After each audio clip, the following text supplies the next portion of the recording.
This is how my mother would describe my podcasts. It's a hodgepodge of information. A lot of it. Arrow.net. ARROE.net. All right, let's do some pod crashing. Episode number 169 is with Caroline Cole and Rebecca Mellinger from the podcast Trapped in Treatment. Hello. Good morning. How are you? Absolutely fantastic. I'm so glad that we get to talk because I'll tell you what, Trapped in Treatment is a valuable tool today because I'm horrified that a lot of these kids today are going to be trapped in treatment and they need something and some brutal honesty about what you guys are sharing. Well, thank you so much. We think that it's an issue that everyone needs to get engaged with, that they need to care about. It affects every single state in our nation. Every single community is being affected by this issue. So thank you for sharing your platform with us. To put yourself in those shoes, because, you've always got those judgers on the sideline that go, they kind of like the naysayers. But how did you find the strength to be able to take on a subject like this and be able to grow it forward? Yeah, so I was actually affected by this industry myself. And when I was 14 years old, like a lot of teenagers, was dealing with a little bit of depression, some anxiety, like this coming of age, identity crisis where you're like, where do I fit in the world? And my mom knew that I was struggling. So she reached out for help. She ended up getting connected with a boarding school in New York. They claimed that they could help us. They had this, family reunification curriculum, and it was supposed to be very helpful. And so what actually happened was I was essentially deprived of like my most basic human rights for about 2.5 years, 29 months. I was not allowed to talk. I was not allowed to move freely, even to turn my head to look out a window. It was the most horrifying prison-like experience. And of course I came out and I was like, I'll be good. I swear, I promise. Like, I won't do anything to, upset anybody, because you would, your worst nightmare was being sent back. So, now I'm in my 30s, I've got 3 kids, and this is still happening. So, our organization, Unsilenced, realized that, we needed to do something to change this. And luckily, we were connected with Rebecca Mellinger here, who's Paris Hilton's impact producer. And I'll let her tell her side of how she got involved. But it's been incredible. Yeah, so I came at this from a completely different standpoint. I knew nothing about this industry before joining Paris Hilton's team as her impact producer to extend the life of her film, This is Paris, where she discussed her intimate detail about her experience in 4 different behavior modification centers, including Provo Canyon School, which is what Trapped in Treatment is about. And similarly to you, I was enraged by the industry, could not believe that this was affecting youth who were placed by their parents, the child welfare system, youth from the juvenile justice system, youth who are placed by the school districts, migrant youth. Kind of this extends to so many thousands of people today. And we haven't seen any significant change since this industry was started in the 60s, when they believed that using these punitive measures was the way to help teens, which we know today it's not. And so, seeing all of these problems and in partnering with Paris, we knew that we needed to use her platform and her voice and her resources to ensure that no more youth experience abuse at the hands of these treatment centers. Do you guys agree that the institution has a new coat of paint on the wall in the way that you may not be being sent to an institution, but we're going to put you in this school and they're going to take care of you? Because it seems like these educational systems are really getting inside the minds of these kids, and they're coming out completely 100% different. Oh, absolutely. And so, it's interesting because back in the day, so our podcast Trapped in Treatment covers the history and the evolution of the troubled teen industry, but we mostly focus on Provo Canyon School. And so, it's called a school, but back in the early 70s, when it was first created, like, they were actually keeping kids in shackles. They were shackling these kids, and they would be caught, running through town square trying to get away from this facility with these heavy metal shackles around their ankles. And so, at the time, the whole community was outraged. Like, this isn't a school. How can you call yourselves a school? And that has always actually been the issue with regulating any of these facilities, is that they don't identify as being a school. So all the laws that we have, with public schools don't apply. They don't consider themselves a detention facility or even a mental health provider. So they've just existed in this void. But you're so right about that, because I mean, and you can see it with it happening right there in front of us. But the thing is, though, is that the outsiders that are falling witness to it don't want to become a voice, and that's what I think is so cool about Trapped in Treatment, is that you give us courage to say, hey, you know what? Something doesn't feel right. Something doesn't look right. I'm not going to tattle on you, but somebody needs to talk about it. Mm-hmm.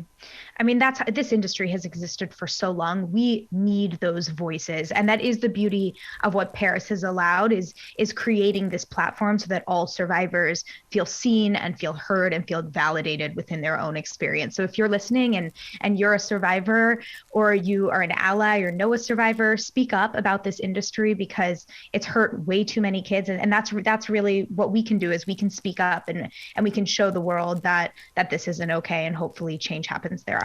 I love the way that you guys have come together with this collaboration, in the way that you're proving that podcasting is not the yuck it up, hey, let's just talk about this, let's talk about that you're actually using it as a tool so that people that are in their cars or in their office, they can sit there and they can learn something about their community. Yeah. So what's kind of fun about this topic, if we want to, as sick as that sounds, what's fun about it is it's so easy to go down the rabbit hole. Yep. So if you're one of those people that loves to just get hooked on, a story, and you start pulling at that thread and it starts unraveling and you're like, whoa. And just as you think that, it gets bad, it gets worse, and it just kind of keeps you locked into that narrative. But this industry was really born out of one of the most violent cults in our nation's history. And so, what we've seen with similar stories like Nexium and, all of these other cults that are being exposed, is it kind of starts in that self-help, self-improvement ideology. And so yeah, it's wild, but I encourage everyone here, definitely take this journey with us. You'll be hooked. And you do get hooked, because one of the things that I in my notes here, I say, you guys have mastered the art of cliffhanging. In other words, it's like, oh, I got to hear the next one. That's how we feel every day when we keep learning about things and we finish an episode. We're like, wait, we can't stop. No, but that is what's fun about it. The first 4 episodes are out, so luckily you can binge those. And then unfortunately you will have to wait until the next week when the newest episode airs. And what's funny, let me add just one other thing to that, Rebecca. So when we first started mapping out the storyline of this podcast, Rebecca and I, because there's so much to it, right? This is essentially the tip of the iceberg. At that kind of a vision, because one of the things that I've done on a show called Pod Crashing, is in educating people how to do podcasting, is I say, it's really cool that you want to podcast, but if you don't have 50 to 100 episodes, you're not podcasting, because it's a lifestyle. And it's very evident you guys have made this into that lifestyle. Oh, we love it. I mean, I end up showing up to my Zoom meetings with my microphone on and my headset on, and everyone in the Zoom meeting hates me. And they're like, God, she just loves to hear herself talk. We could focus with Provo Canyon School's history. We could focus on them for 5 seasons, but we're going to do one facility per season, which gives us the opportunity to really better understand the industry as a whole, which is exciting. What's going to happen here is that adults are going to tune in because they want to see if it's safe for teens and stuff like that. And the adults are going to see themselves. And then all of a sudden they're going to start asking questions. But the problem with where we stand right now is, go try to get somebody who can help you out, a doctor. We're not taking patients now. I'm sorry, we don't do that now. And so what they're doing is they're popping pills. And we've got to break away from the popping the pills and get somebody to open up here. Yeah, I agree. And actually what we're starting to see is that there's a lot of people from the industry who are ready to talk. Yeah. We have got insiders who are like, look, I was a former staff member, high level staff member up at this facility. And I want to start talking about some of the horrific things that I've seen. And so, for so long, these facilities have even kept their own employees quiet because they're incredibly litigious. They are very threatening. And usually these facilities are in very small towns. And so you have a whole economy that's built around this type of abuse going on. And let's not even get started on some of the wilderness programs that we're seeing. So oftentimes what happens is, an outdoor expedition seems like something good for a kid, some fresh air, some exercise, learning life skills. But that's really the entrance to this industry, as 99% of the time, that wilderness program is going to say, don't go home. You're going to unravel all the hard work that your child has done in the last 60 to 90 days. They have to be sent to a boarding school. And then they wind up at a facility just like Provo Canyon School, sometimes for up to 3 years. And I just want to add that, this a lot of the times is not the parents' fault, given the incredible deceptive marketing on behalf of these facilities. These facilities catch parents at their most vulnerable point, when they are so scared about the trajectory of their child. And so it is very predatory. It is very scary. And so if parents are listening, that's exactly what you can do. Is all you can do is go online now. You can learn about the facilities if you are considering sending your child, and we hope that you make the correct decision thereafter, because the information is now available to us, and that hadn't happened before.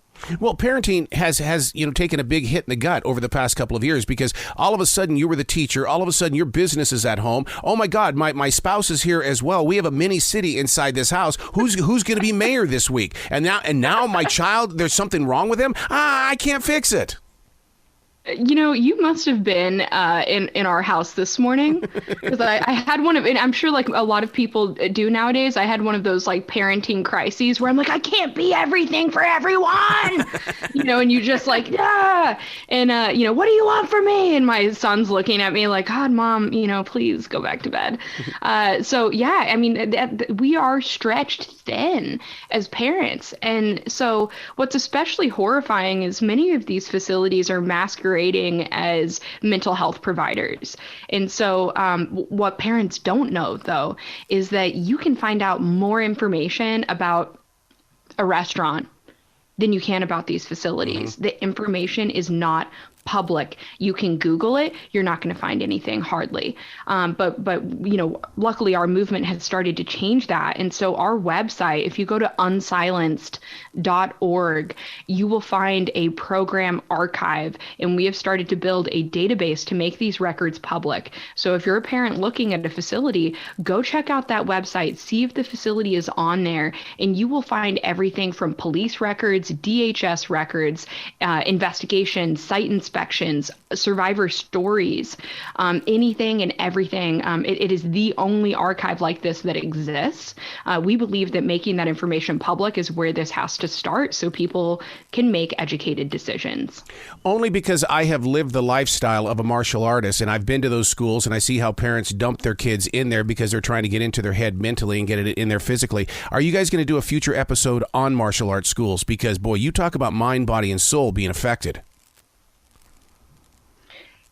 We have not planned on it, but we would love to have you as a guest if you would love to join us. Yes. We will look into this right after we get off today. We have a new platform now. Now all of a sudden our mission has changed. But parents are always looking for that outlet, because it's like one of the things. I had a challenged brother growing up, and they always wanted to put him into an institution, and my mother fought that tooth and nail, and I'm so glad she did, because I got to see my brother as my brother and not somebody who was trapped in a building. Yeah. And that's part of the danger too, is that for siblings, all of a sudden that child then becomes the black sheep. They become the bad one. They become the one that couldn't handle being out in society, and so they had to be put away. And unfortunately, this is just another link into that school to prison pipeline. Now, let's talk about life after the moment. Because what happens is that after you've gone through the pain, people have got to find their purpose. And I swear that people, you're going to have numbers on that one from people that are coming to you, locating answers, turning the pain into purpose. What was that journey like for the two of you? Sure. So I'll share mine first, and then Rebecca, you can hop on and share your experience. So for me, I actually did not even deal with this for about 15 years. I stuffed it so far down. I didn't want to look at it, think of it, deal with it, talk about it, anything. I just wanted to forget that it ever happened. But once we had kind of heard rumblings that Paris was going to be releasing a documentary on this issue, I got out my old journals and my old letters home and started looking at those materials again.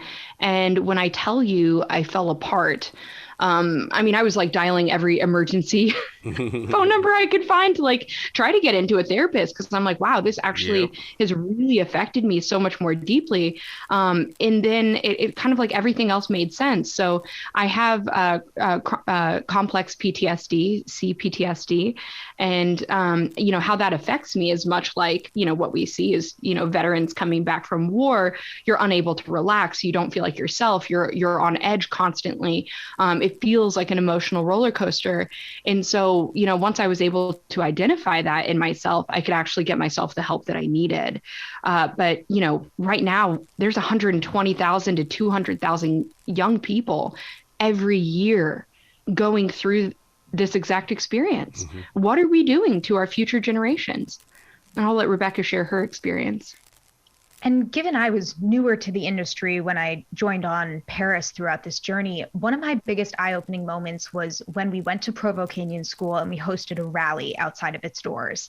And we had hundreds of survivors from across the country and internationally who came in for this one moment. And it wasn't just Provo Canyon School survivors. It was survivors of WASP and of CEDU and of Devereaux and Sequel and all of these other facilities that have harmed kids. And it was just this collective moment that this is a community that can join together and really affect change on our own and by using our own voices. And it was very empowering and it was beautiful. And everyone was crying because they finally felt seen and finally felt heard. And so kind of being a part of this journey and having the responsibility that we do to uplift voices is really incredible. Wow. What's the website? I mean, I could talk to you guys all day today, but we're on such a tight time limit here. But what's the website where people can go to find out more about you guys? Yeah, so come to trappedintreatment.com. There's information about the podcast, and there's also a take action page where you'll learn a lot about Unsilenced, which is Caroline's organization, as well as all the various social impact things we're doing, like trying to pass a federal bill and a lot of other stuff. So check us out there. Absolutely. Please come back to the show anytime in the future. The door is always going to be open for you. Thank you, Arrow. We're so happy to be here.